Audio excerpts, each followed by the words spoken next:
All right, thank you so much for everybody for attending. We're going to get started right now. Um, Hello, my name is Christina Haswood. I'm a candidate for the Kansas House of Representatives in District 10. I just want to, my pronouns are she and her, and thanks for everybody for hopping on to our first community conversation. I'm incredibly excited to hear the insights from our lovely guests and to hear what the questions that you all have and the responses. Just so you all know, we are recording this conversation, so folks who are unable to make it can tune in later. I'll give anyone who wants to turn off their camera, change their tag name, etc., a couple seconds to do that. And how this format's going to go, about the first 30 minutes, I will have some conversation prompts for our guests. And then for the last 20 minutes or so, we will open up for audience questions. Of course, if you have a question, feel free to put it in the chat box and we will get to it more into the last 20 seconds of this time period. And if you do have any questions at the end, you can use your raise your hand function. I will call on you and you can turn your audio on or your camera if you're comfortable with that. And we'll start off by having our lovely guests here introduce themselves and tell them who they are, pronouns, and what got them into education. So let's start off with Miss Jennifer. Right. Make sure mic's on. Good. My name is Jennifer Bonilla Scotton. My pronouns are she and her. I'm a member of the Apache tribe of Oklahoma, and I have been an educator here in Lawrence for, I think this is my 15th year, 10 years in education in the classroom, and then this is my 5th year as the librarian at Billy Mills Middle School. I'm also a parent of Lawrence Public Schools and a former student. I attended Cordley Elementary, Central Middle School, and Lawrence High. I have always wanted to be a teacher. Education has always been a priority for me. School was a place that I enjoyed going. Whether or not my teachers enjoyed having me there at some time is up for debate, but it was definitely a place of consistency. Always loved reading, always loved getting involved and being active and participating in school. For me personally and professionally, my priorities are scholars. And so making sure that they have advocacy, making sure that my library space is a place that they feel welcome and seen. And I appreciate you having me here. Thank you. Thank you. And now we'll move on to Kelly Jones. Hi, I'm Kelly. I'm the current president of the school board. And in my other life, I am a social worker for about 25 years or something like that, pretty near. And I am in this particular role, or the reason I came to this role is because in my service as a social worker, one of my observations in watching the people that I served is that the higher your level of educational attainment, the higher your quality of life. So for me, being part of the school board, it's about creating policies and governance that allows for access to high quality education. I endeavor to do that, but I need the help of the teachers actually that are on this call, so I'll step aside and let them tell us more about them.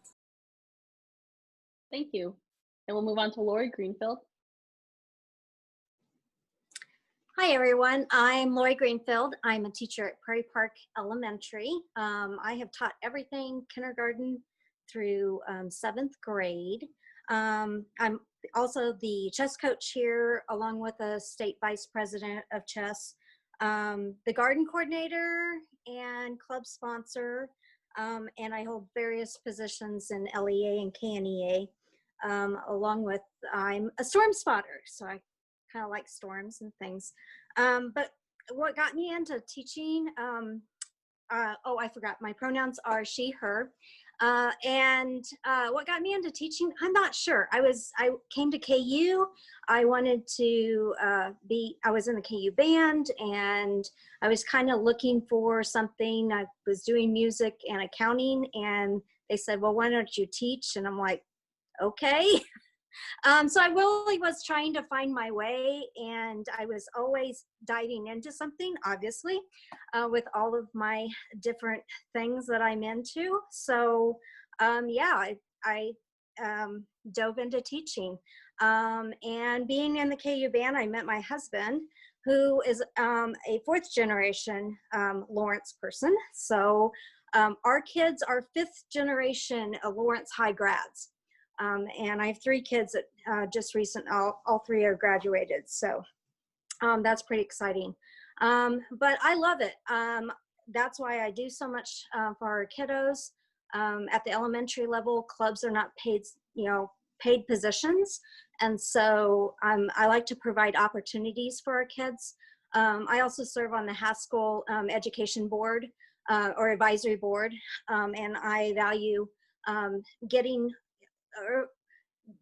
students ready to be advocates in the education field. So. Thank you so much for sharing. And we will go to Sherry Schwantz. Hi, everyone. I'm Sherry Schwantz, and I teach middle level students, and my area is choral music. I'm from Lansing, Kansas. I see a fellow middle school educator there that I miss so much. I am on leave to serve all educators in the state of Kansas as Kansas National Education Association Vice President. And my passion is education. I had lots of tears when I took leave from my students, and every chance I get, I'm back in the classroom. But advocating for students every day in everything that I do, helping educators become the best educators they can, and helping Kansans have the best public schools. I'm 5th generation Kansan, and I want my kids who are 21 and 25, graduates of Kansas public schools and Kansas universities, to stay in Kansas. And I will do everything I can to make that happen. My pronouns are she, her, and I have several of committee members from KNEA. My vice chair on the Racial Justice Committee at KNEA is on, and a phenomenal student. Now, there's Jamila, a phenomenal student member who's student teaching in Lawrence. Tori Mitchell's on. Some KPAC people are on. So I thank educators for everything they do. So that's a little bit about me. Thank you so much for being here today. And Susan Scheifelben. Hi, I'm Susan. I serve on the Baldwin City School Board. It's just a little south of Lawrence. I've been on that school board for 2.5 years, so I feel a little bit new to school boardship, but I'm not new to the field. I've been in the field of education for 31 plus years, and I've always known I was going to go into education. I don't know how. I just always knew I'd be a teacher and in the field of education. My background is in ELA and as a reading specialist, but my passion is social emotional learning. And I currently work for a project through TASN, which is affiliated with the state, but it's a technical assistance network on the Kansas MTSS project. And so we ensure that all students receive accessible and equitable education, and especially those who are considered at risk. So I also, by proxy of being on the Baldwin School Board, serve on the Special Education School Board, which is our interlocal. We have 3 school districts in our interlocal serving Douglas County and Franklin County. So that's enlightening and helpful as I try to connect dots with all of the policies and ensuring that all students can receive an accessible and equitable education. I'm the mother of 3 wonderful adult children, and they continue to teach me every day of my life. And I have a husband and 2 dogs, and I love to golf. My pronouns are she and her. Thank you so much for that wonderful introduction. And we're going to get into the first question. So if you need me to repeat this question, feel free to let me know. So You all come from and represent a wide variety of areas of K through 12 education, teachers and librarians, school board members, KNEA representatives, and parents. I first want to hear about what challenges do you face because of COVID-19 and how are you adapting? So we can go ahead and start with Kelly. No pressure. It's like starting on this question is really loaded. There's like so many challenges behind this, and I think for me, as a board member, and maybe my colleague from Baldwin will understand this. The question is making decisions that are in the best interest of the student, the district, and the school, but also you have to consider the community in this piece as we look at how we control the spread of the pandemic. So because Kansas values governance at the local level to a high degree, a lot of the responsibility about what happens for public education has been placed on the shoulders of local administrations and local school boards, and we're navigating a lot of information that some of us don't have in-depth experience in terms of public health information. So the challenges really are making sure that we're accounting for a lot of competing really important responsibilities that we have in the community around supporting our staff and our students in a way that allows them to both participate in education, but also account for their health. It's been among the things I've done in my life, among the most challenging, if not the most challenging thing that we've done. Yeah, thank you so much for sharing.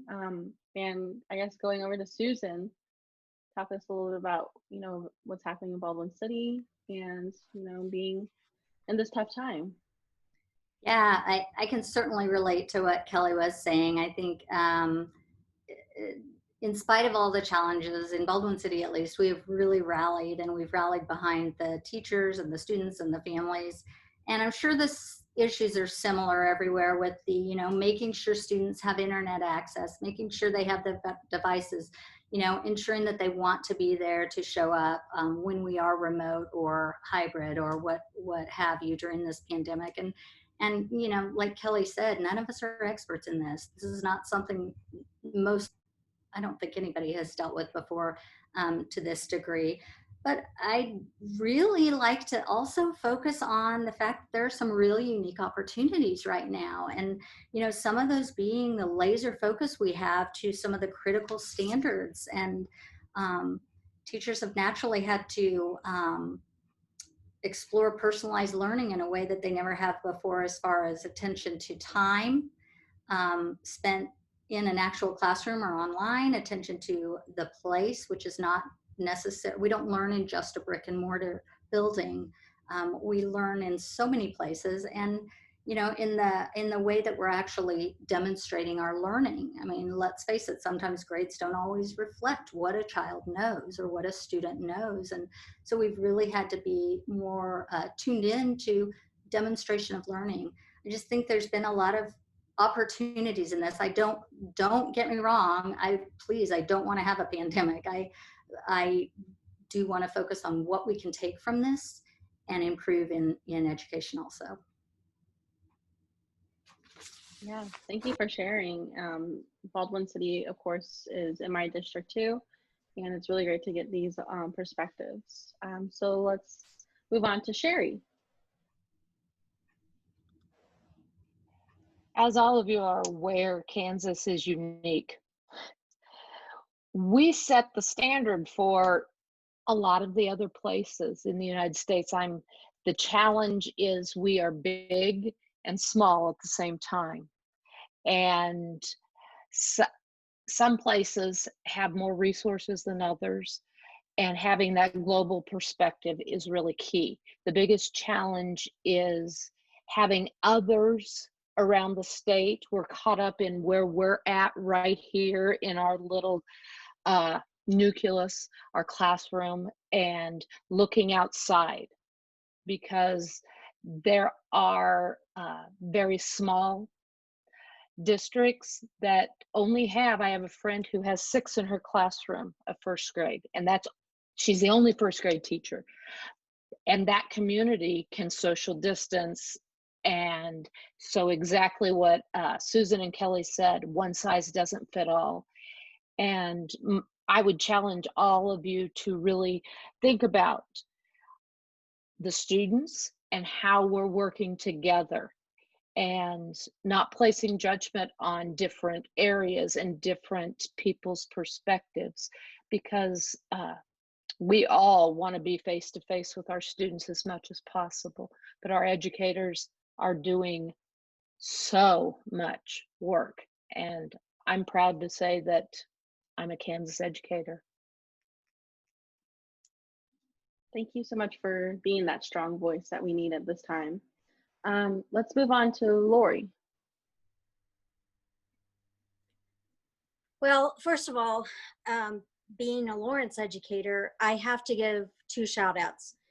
Kelly Jones has rocked it on our school board. You know, we have had some tough things to battle this last couple of weeks, and every day is a changing dynamic and scenario and piece of the puzzle, and all these pieces. I mean, it seems like it's a billion-piece puzzle that we're putting together right now. And our school board has asked the tough questions, and you know, has navigated through.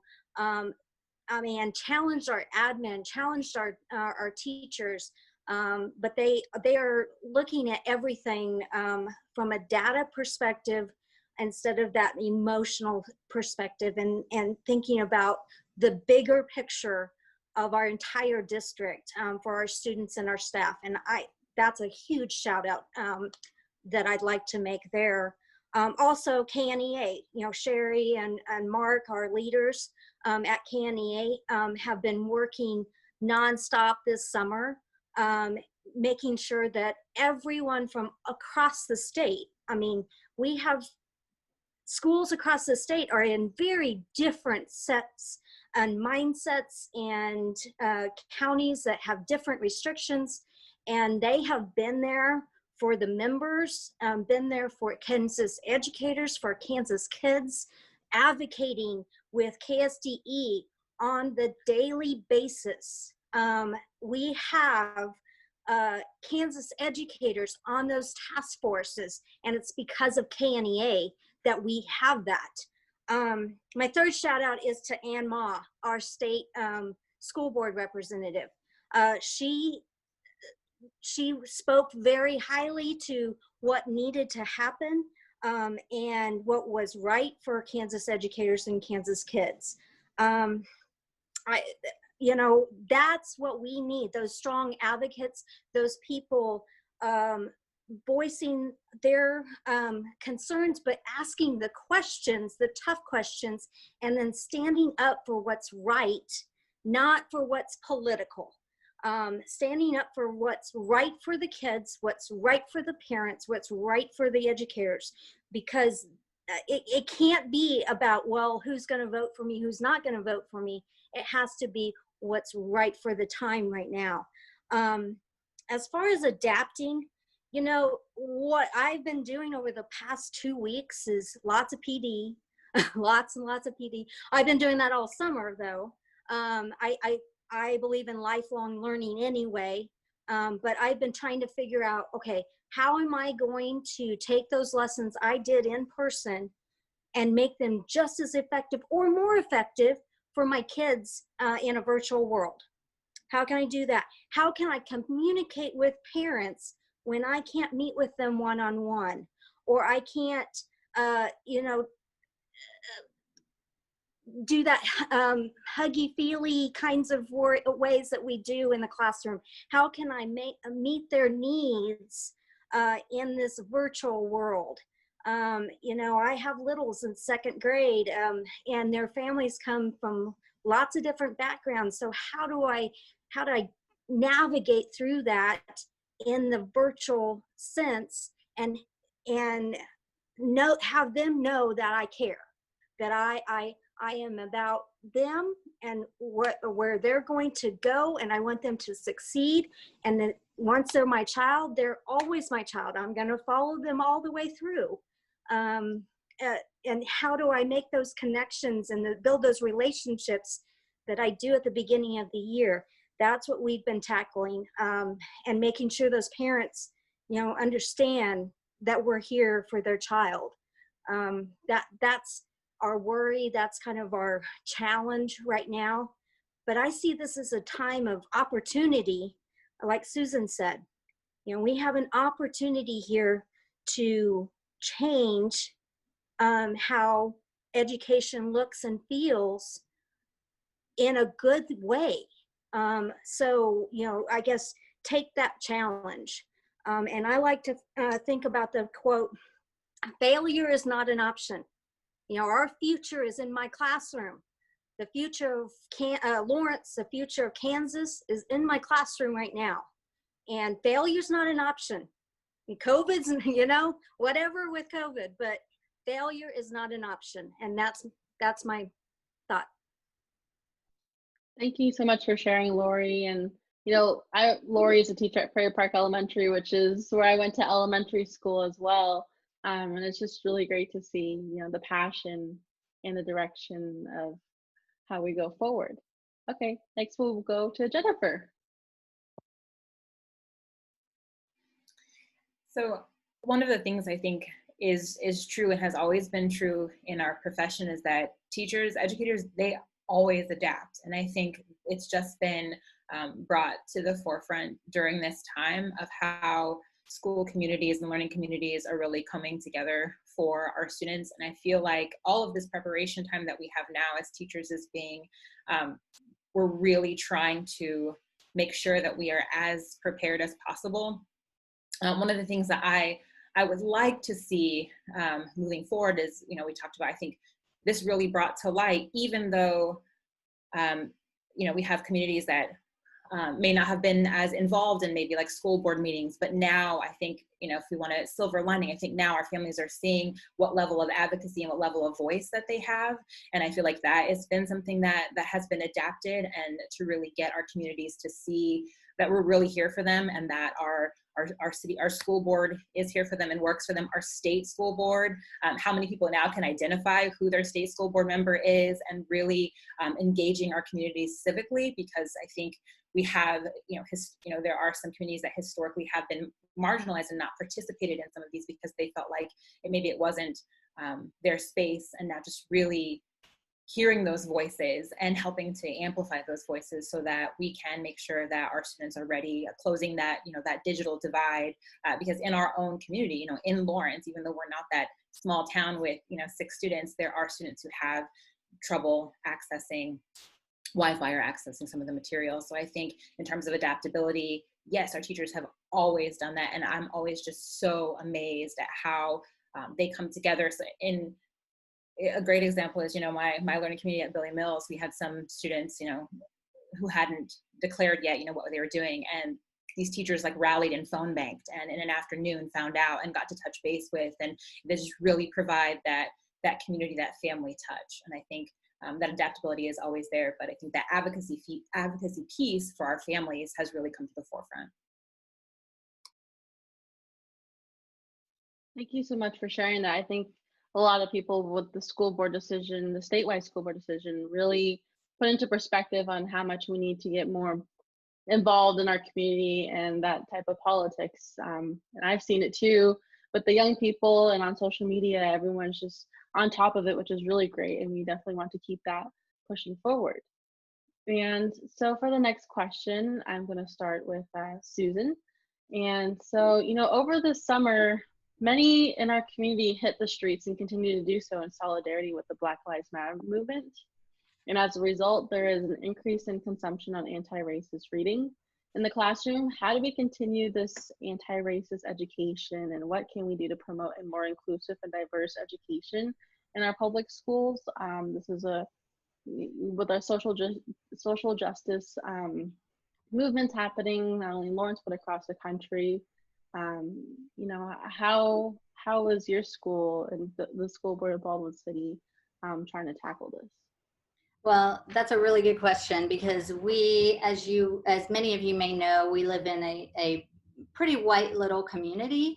And so, but we take this very seriously, and we have got to ensure that we are graduating kids who are anti-racist, who are going to go out in the world and be, promote humanity and be the kind of individuals and adults that we want to be our neighbors.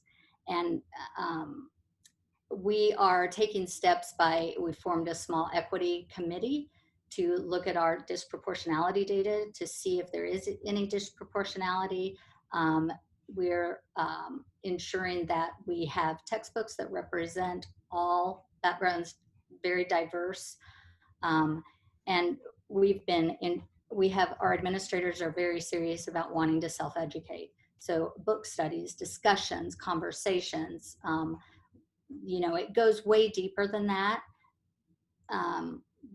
But you have to start somewhere, right? You have to start somewhere. Take the next right step. We have all been very serious and dedicated to ensuring that we are doing all that we can in Baldwin City. Regarding how we go about this just in a broader sense, I think the starting point is, many of you won't be surprised for me to say, social emotional learning needs to be taught just like reading and math is taught. Kids need to be supported, all kids, not just kids who have super intense needs. We have to support all kids in their understanding of what self-regulation is, what responsibility taking is, what social awareness is. And it needs to be systematic. It needs to be using a research-based process or curriculum, not just a, here or there character development. Let's talk about what it means to be empathetic. It needs to be systematic, and we need to practice that. We need to practice that as adults. We need to give those opportunities to practice that with kids. So, and then I guess I would also say that I just really feel like it's important that all schools look at their suspension and expulsion data, because nationally we know that our students of color, there is big disproportionality with that. Suspension and expulsion does not improve student growth or achievement. In fact, the first time a student becomes suspended, it starts the trajectory to the next suspension. And we all know what the statistics are for the criminal justice system when kids graduate also. So, we really have a big responsibility in schools. We have got to take this seriously, and we have to be dedicated to changing the way we've always done business. Thank you for highlighting that portion of statistics. I think a lot of people say that's a part of the systematic change that needs to happen, and to the pipeline of going in to these criminal justice, like jail and prison. It contributes to all of that, and it's traumatizing for a child to go through that and thinking that they belong in these type of systems as punishment. Thank you for sharing that. Let's move on to Sherry. This is near and dear to my heart, and I want to give everyone resources. KNEA, it has been at the forefront for many years in racial and social justice. I use NEAEdjustice.org. There is a wide variety of resources, how you can get involved, how you can advocate. We have trainers, educators who train in just schools, and it's available to every educator. And we also have welcoming schools. If you want to know how we can promote inclusiveness and diversity within our schools, welcoming schools is phenomenal. I have done one training with intense training with them, But we have certified trainers again throughout the state who are educators in the classroom every day. We partner and do book studies. Cornelius, we just did an overview of Cornelius Miner's book, We Got This, which is specifically for educators. And we're going to dig into a book study with that, with educators from throughout the state. And the racial justice group is reading, okay, I have to remember which book,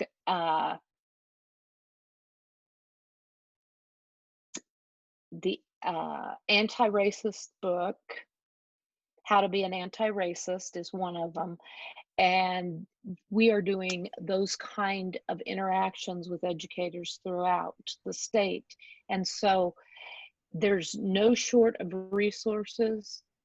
It's as far as talking to your local president or your friend next door. We have to do this together, and we have to move forward and be aware. Thank you for providing the resources and sharing what you guys are doing up there in KNEA and in your community. All right, let's go to Lori.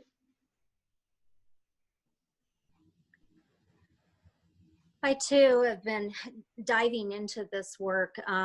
Right now, our school is going to do a book study on white fragility. Another great resource. KNEA's and NEA's highlighted some of that work. But we have to be intentional.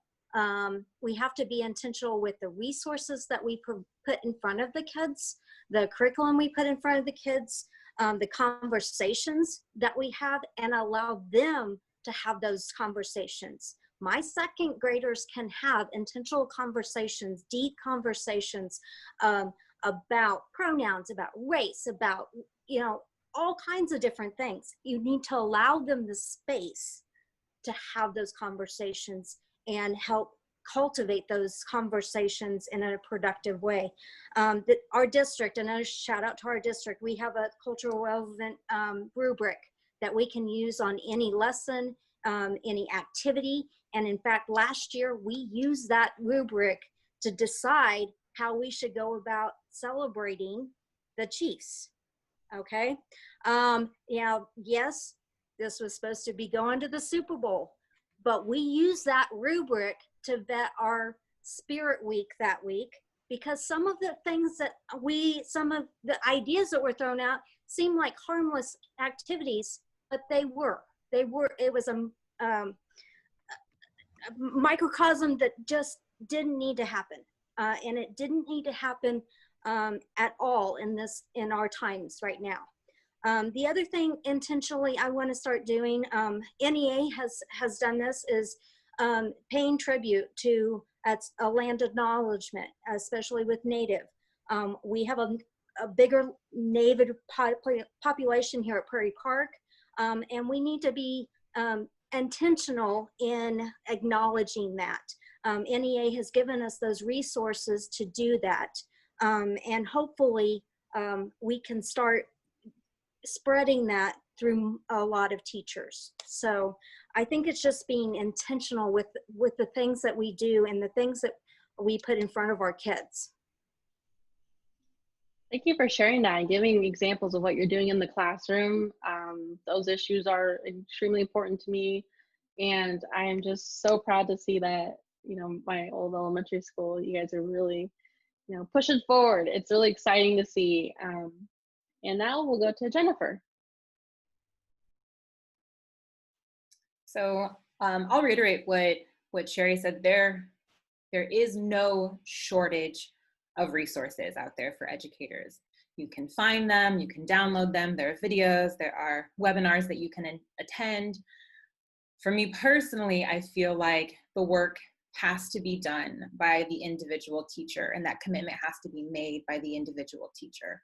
And as somebody who, is a product of this school system and a parent of children of color who are a product of the school system, I know those missteps that can be made. And it is my hope and my goal, especially as we move forward in 2020, is to really utilize those resources, take them to heart, revisit them, but also as educators, a lot of us need to let go of some of the curriculum that we've held on to for so long. A lot of us need to let go of textbooks that were, in my kids' classroom that I had. Those things need to be let go. There's a great organization, Illuminatives, that talks about how I believe it's like 87% of most state standards only cover Indigenous people, and it doesn't go past 1900s. We're still here. I'm here. You're here making history, Christina Haswood. So we should be, learning things that are immediate, in terms of and also being mindful of the resources that we're using, right? There are a lot of this, as happens in education, when there are movements, there are people that come to profit off those movements. So we have to make sure that the voices that we're listening to are Black voices, Indigenous voices. And so I would be apprehensive to use any resource that was not from or did not then point you to, these are the people that you should be listening to. It's also a belief of mine and a dream of mine that we start at Lawrence Public Schools, growing our own teachers. I should not be like the only, Indigenous teacher, and I'm not. Maria Pope is also at Billy Mills Middle School, but that's two of us. How many opportunities are we missing to send kids from Lawrence Public Schools and to enrich them with the love of education and how that can help their communities, whether they be the urban community here, the urban Indigenous community here, or back home, and how are we not getting them directly to Haskell's teacher education program? So I think, that's important too, not just white teachers reading books about brown people, but we need brown teachers in the classroom. My kids need that, your kids deserve that, all kids deserve that. I think that is extremely important.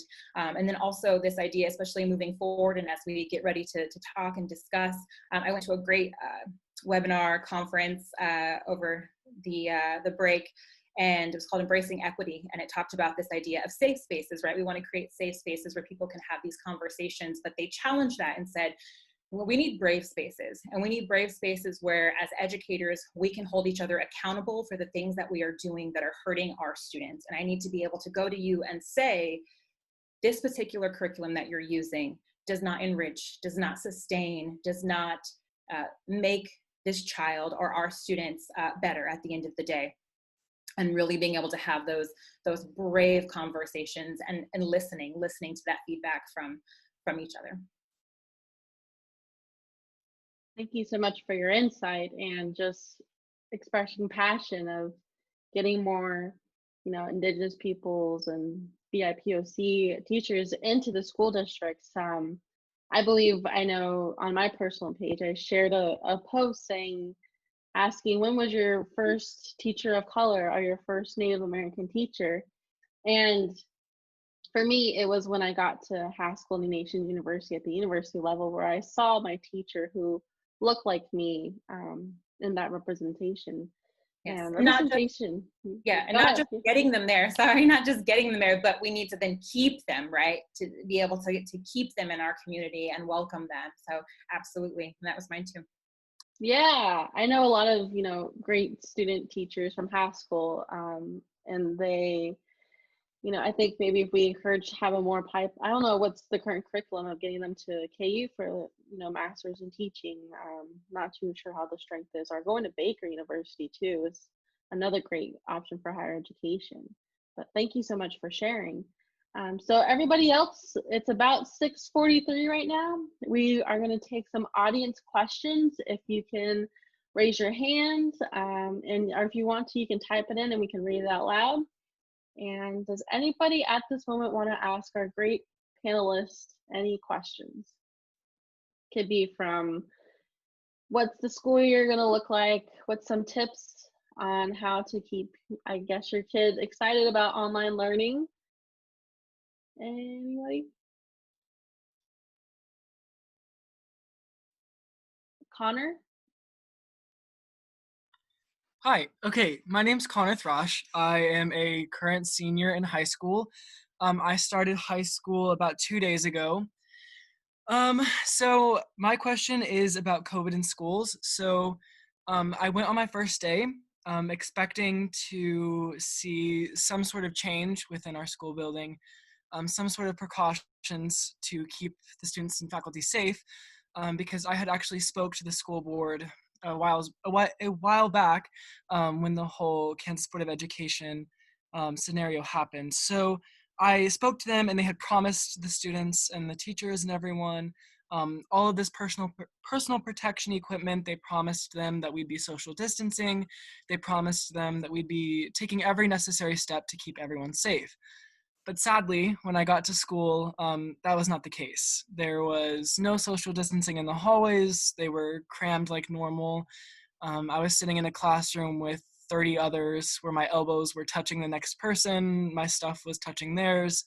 It was a lot. So I emailed my superintendent with my concerns, sharing my worries, got a response back that was very generic that just said, we're working on it, and nothing's changed. So my question for you guys, or whoever feels like they could help or provide some advice, is how can I hold my school administration accountable? How can I truly get something done? Because I don't want to be used as a test subject, and I don't want my school to be used as an example of what not to do when you reopen. So how can I hold them accountable?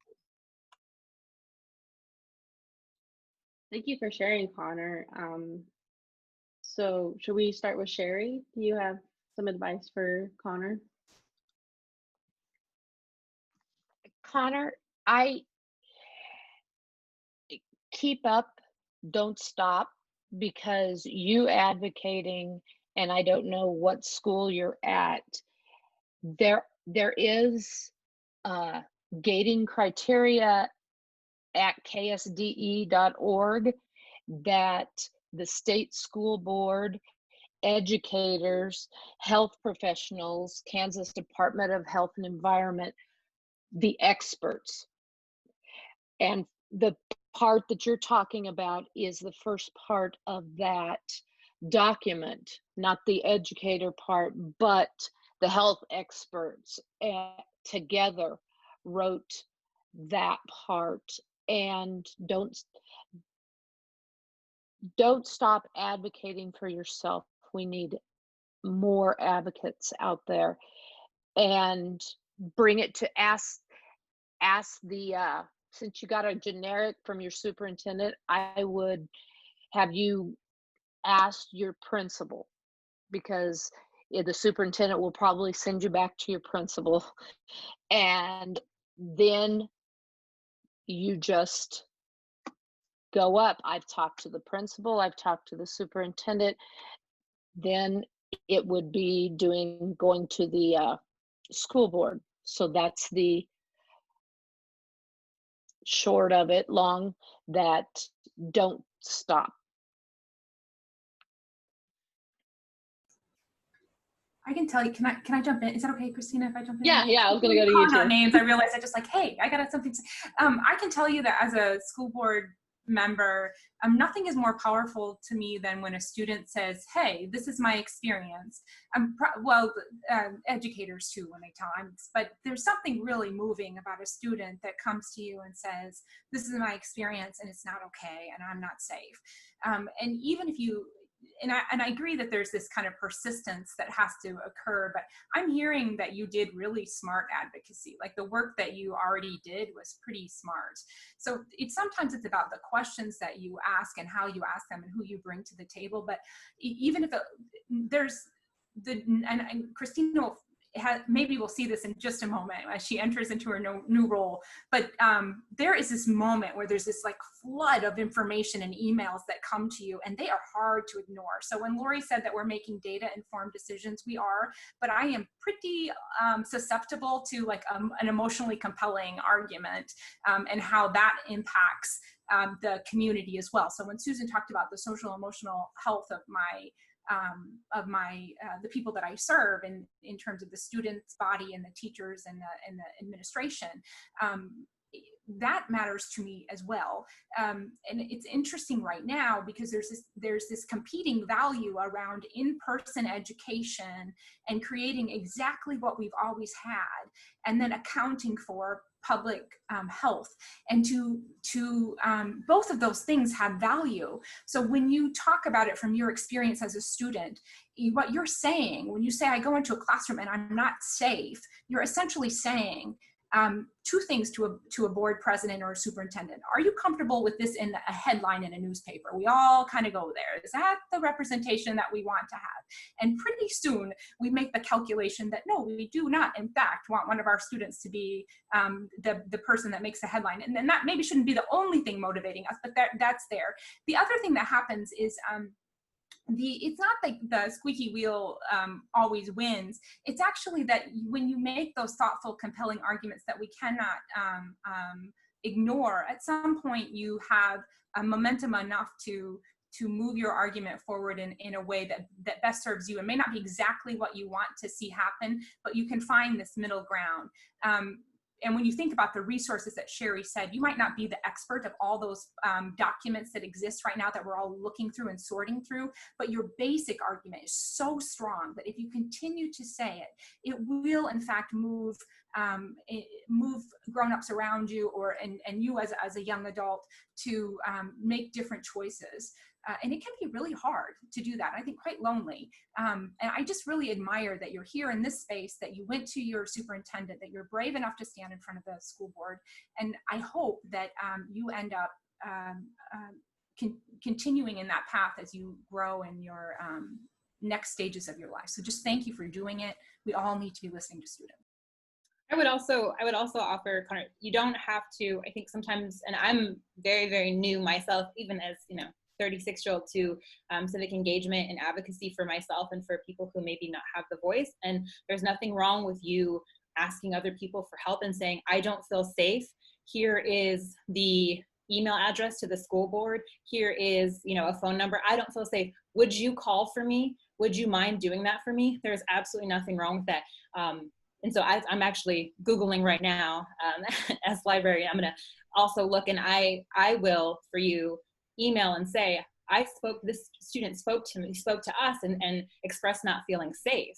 As educators, it's our responsibility. You don't feel safe, you reached out. It's our responsibility to do what we can. And if, at the very least, if those of you who are listening feel compelled to contact Connor School Board and say, this student does not feel safe. I think there's nothing wrong with asking for that help. I would just piggyback on all of what they said, Connor, and I applaud your courage in speaking out and speaking up. That is what it takes. And to all of the educators, and to the adults who have say in policy and who have say in creating change in education, we sorely underrepresent student voice. We do. And it's been that way for a long time, and it's time to change. We need student voice represented in the data that we collect and how they feel in school. And much of that can be represented in the Communities That Care survey, which is a survey that gleans great information about your community regarding violence and drugs, but it also can tell you about your school climate. And so I'm sorry, I'm going down kind of a bird walk here, Connor. It doesn't speak directly to your issue, but on a broader measure, I am so concerned about your voice not being heard by people who need to hear it. So student voice, continue, don't stop.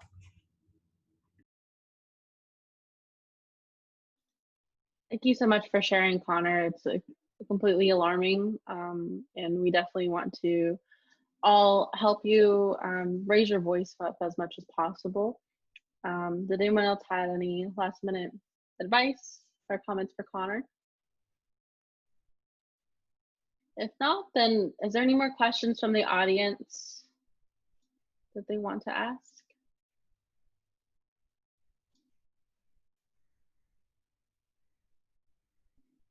Okay, if you have any more questions, please put it in the chat box. And I'm just going to finish out with one last question.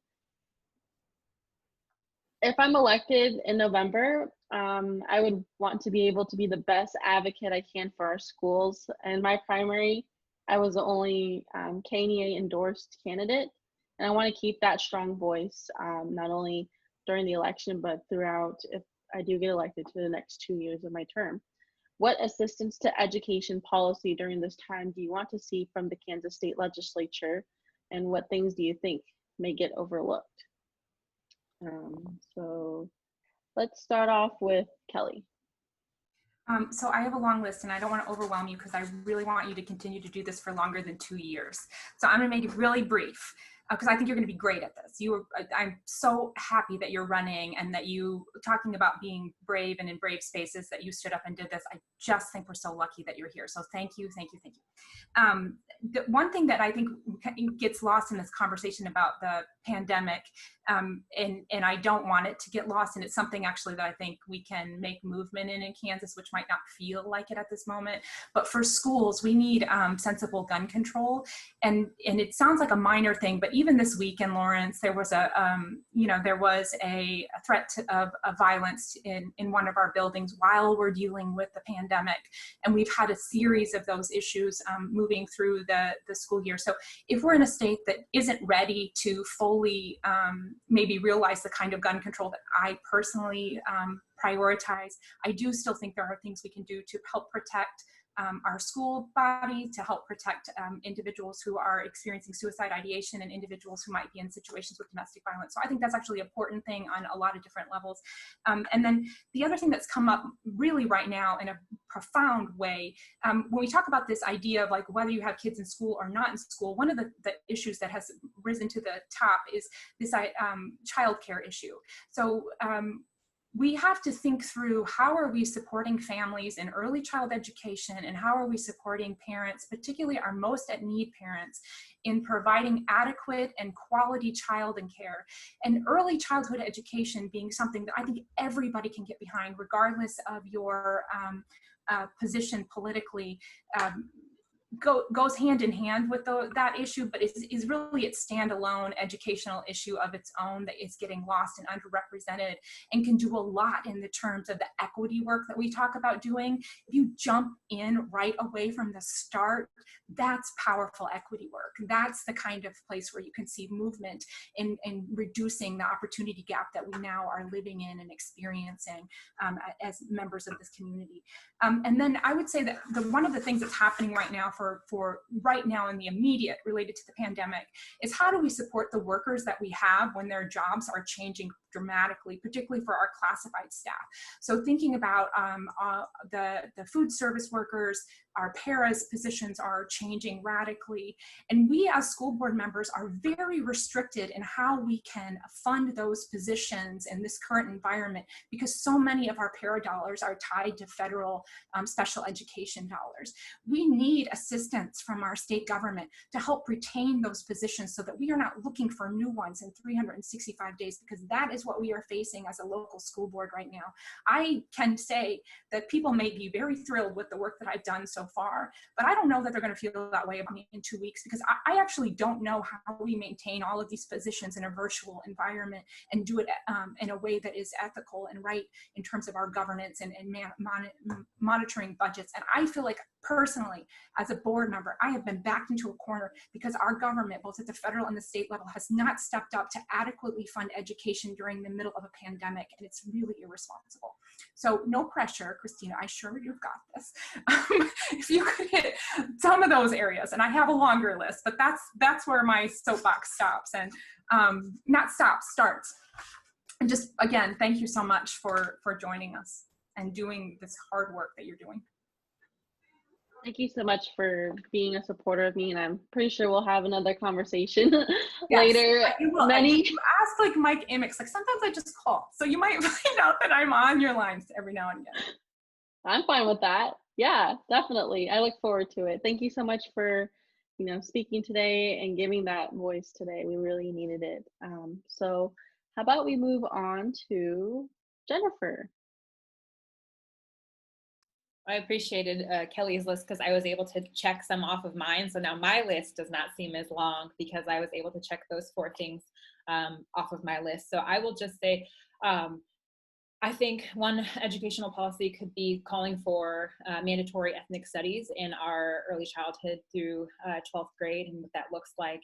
A lot of times, if any of you have been in any kind of political debate on social media, you will see that a lot of people are very, very misinformed, and a lot of that is our job to teach history as it was, not as we wish it was or how we dreamed that it would be. We need to really do our due diligence to teach history as it happened.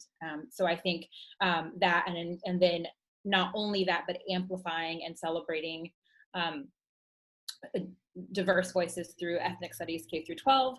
And then I would also ask for Kansas legislators and educators to take note that the state of Kansas has, I want to say, close to 80 schools, public schools K through 12, that have Native mascots or imagery or some sort of representation that mock Indigenous people, which also ties into sort of that whole, you know, it's all tied together. So I would add that as well, some sort of voice there, moving schools to eliminate those racist mascots. And yeah, those will be my two add to the list. Thank you very much. Thank you very much for speaking today and sharing that perspective, and your voice is incredibly inspiring, and thank you so much for all the great work that you're doing in our community. So we're going to move on to Lori. Well, I appreciate you stepping up, like Kelly said, because first and foremost, you will be the role model that I can tell these kids, hey, look what she's doing. She's a Prairie Parker, you know, and I can say, you know, you will inspire our kids to, you know, they can do anything. And that's, you know, I say that, I don't know, 100 times, 1,000 times a week. You know, you can be whatever you want to be. You can do whatever you want to do. You just put your heart and your mind behind it, and we will come with you. But I think that's going to be the most important thing with you running and doing this work, is you're going to be our role model and our inspiration that, you know, that we need. We need those teachers in the classroom too, mind you, but you will do that for our kiddos. And I just really appreciate that. The funding piece, I know that's going to be an uphill battle. I have spent many hours at 3 a.m. in the Capitol, and just know you will have red shirts behind you. You will have KNEA behind you. You will have LEA behind you. And don't let them get to you. You know, I have seen it. You know, at 2 a.m. when that bill's trying to go through, and they will try everything to get you to back down on a bill. But think about your heart. Your heart is where it needs to be. You know, you ran a positive campaign. You kept your strength, and you have an inner strength at a very young age that is phenomenal. It's just, it's inspiring. It's inspiring to me as an educator to having seen you grow up. So just continue to do that. Do the hard work. Continue to reach out and ask questions. You know, ask from the community. You will go a long way. I truly believe it. And you trust your heart, trust your gut, because you've got it inside you. Thank you so much for those strong, encouraging, kind words.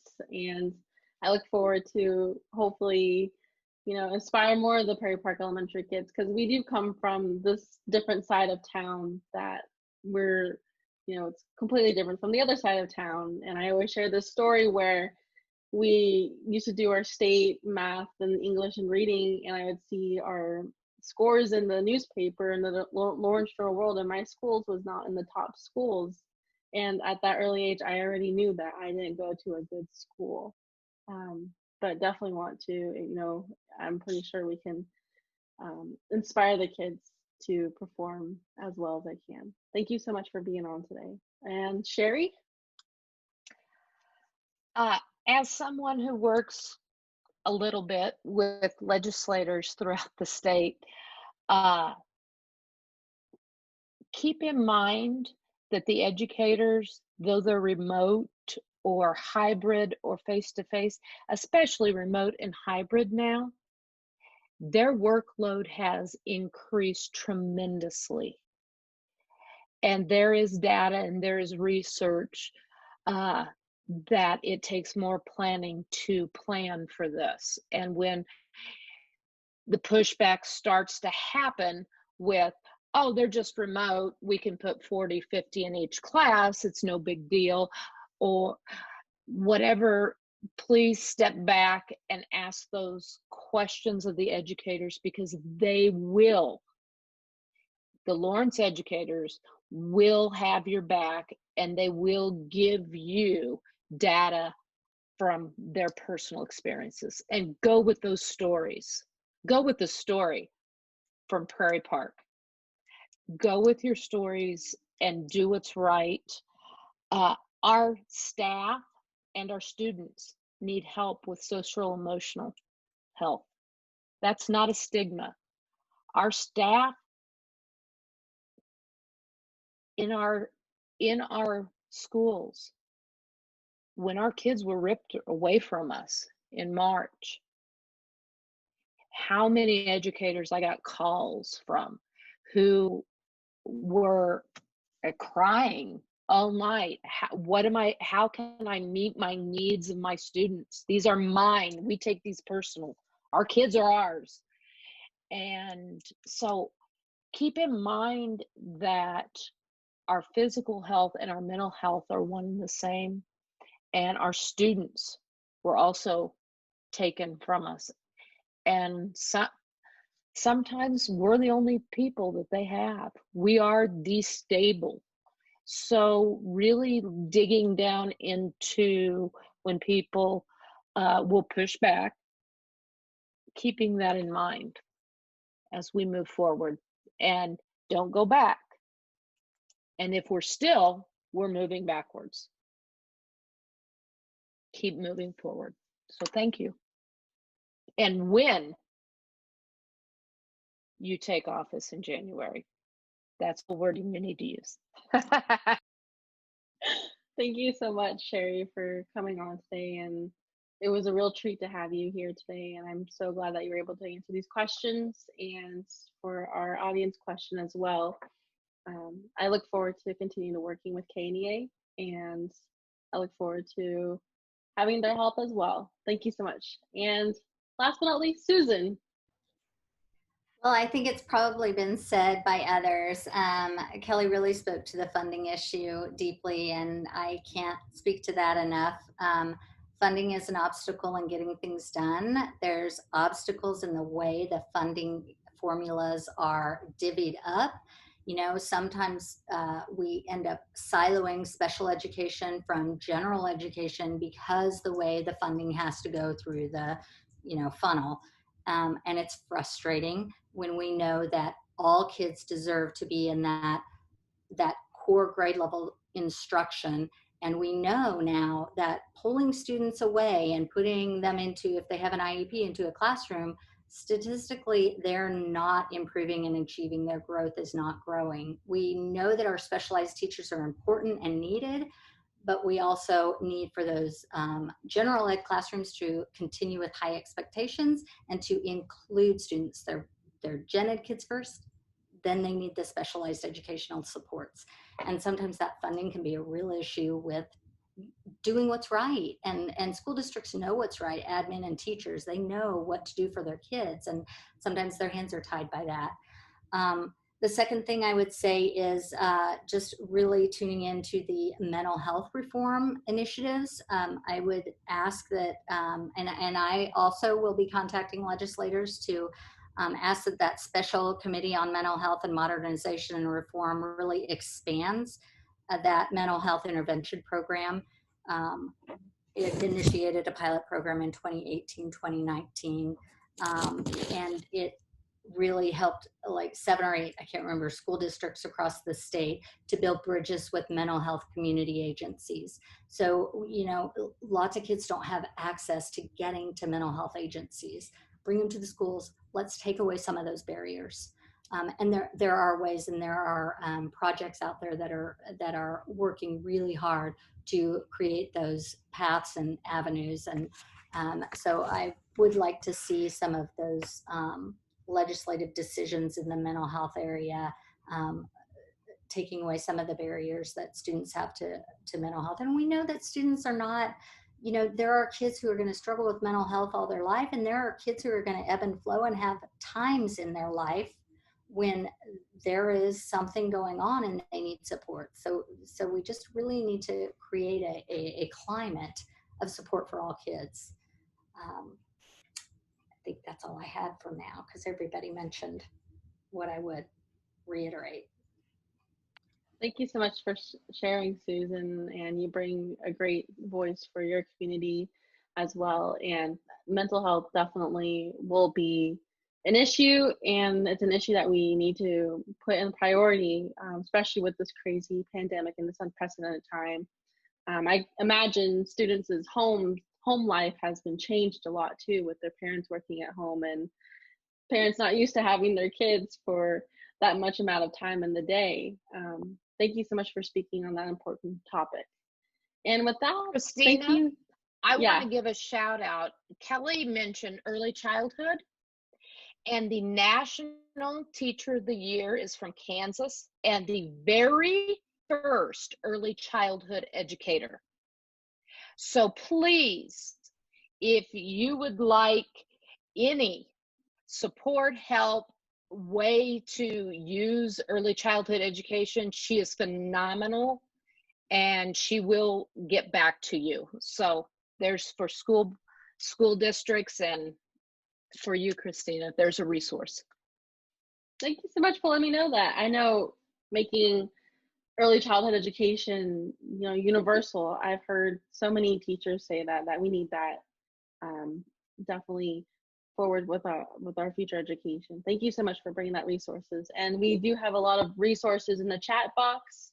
And again, this wonderful conversation has been recorded, and we will post that later for those who missed it.